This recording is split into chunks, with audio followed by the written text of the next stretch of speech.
कर्मयोग आणि परोपकाराचा सर्वोच्च आदर्श मानवजातीसमोर ठेवून सुप्रसिद्ध उद्योगपती रतन टाटा यांनी वयाच्या 86व्या वर्षी जगाचा निरोप घेतला।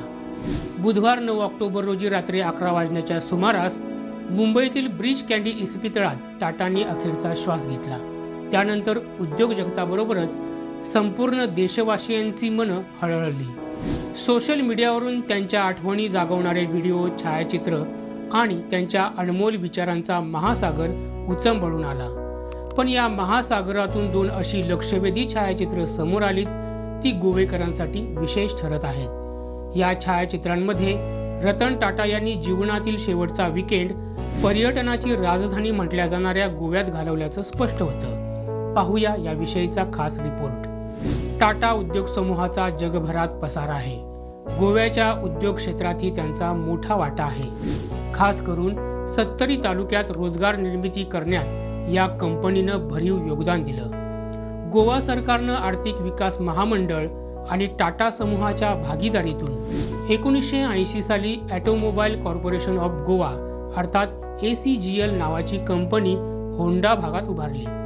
ती आजही चालू आहे। याशिवाय त्यांच्या हॉटेल उद्योग समूहानं गोव्याच्या पर्यटन क्षेत्रात मोठं योगदान दिलंय। म्हणूनच रतन टाटा यांचं गोव्यात नेहमीच येणं जाणं होतं। इथल्या एका कुत्र्याच्या पिल्लावरही त्यांचा जीव होता। त्या कुत्र्याला त्यांनी गोवा असंच नाव दिलं होतं। त्यांच्या पार्थिवाचं दर्शन घेण्यासाठी या श्वानाला गुरुवारी मुंबईत नेण्यात आलं होतं। त्यामुळं गोवा श्वानचा तो व्हिडिओ सोशल मीडियावर चांगलाच व्हायरल होत आहे। पण आता आणखीन 2 अशी छायाचित्र समोर आली आहेत, जी गोवेकरांसाठी खास ठरली आहेत। आयुष्यातील शेवटचे क्षणही रतन टाटा यांनी गोव्यात त्यांच्या ताज हॉलिडे विलेज सिस्टर रिसॉर्टमध्ये घालवल्याचे या छायाचित्रांमुळे समोर आलंय। वीकेंडसाठी शुक्रवार 4 ऑक्टोबर रोजी रतन टाटा स्वतःच्या खासगी विमानानं गोव्याच्या मोपा विमानतळावर सकाळी उतरले होते।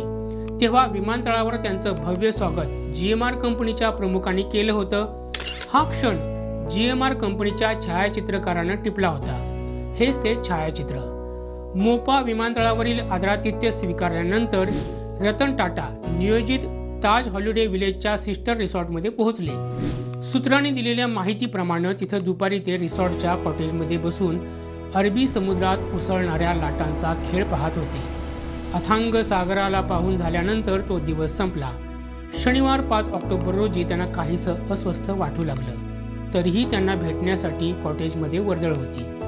त्या सायंकाळी त्यांनी ताज रिसॉर्टच्या त्यांच्या कर्मचाऱ्यांसोबत एक ग्रुप फोटो काढला। हाच त्यांच्या जीवनातील शेवटचा फोटो ठरला। त्या रात्री त्यांची प्रकृती आणखीन खालावली।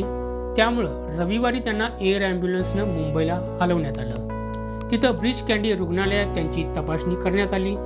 सोमवारी त्यांची अँजिओग्राफी झाली तेव्हा त्यांच्या हृदयाचे ठोके वाढले होते। त्यामुळे त्यांना व्हेंटिलेटरवर ठेवण्यात आलं होतं। पण बुधवारी रात्री 11 वाजता त्यांची प्राणज्योत मालवली आणि उद्योग विश्वात शोककळा पसरली।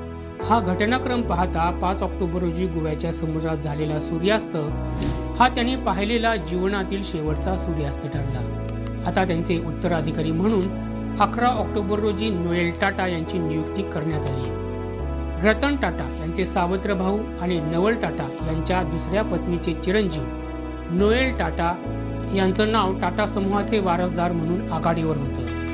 नोएल हे सध्या ट्रेंट लिमिटेड आणि टाटा इन्व्हेस्टमेंट कॉर्पोरेशनचे अध्यक्ष आहेत। त्याचबरोबर टाटा इंटरनॅशनलचे व्यवस्थापकीय संचालक, टाटा स्टील आणि टायटन कंपनीचे उपाध्यक्ष देखील आहेत। आता ते या उद्योग समूहाचा आणखीन विस्तार कसा पाहतात हे आगामी काळात दिसून येईल। हा व्हिडिओ जास्तीत जास्त शेअर करा आणि गोव्यातील अशाच ताज्या घडामोडी जाणून घेण्यासाठी आमच्या YouTube चॅनलला सबस्क्राईब करा।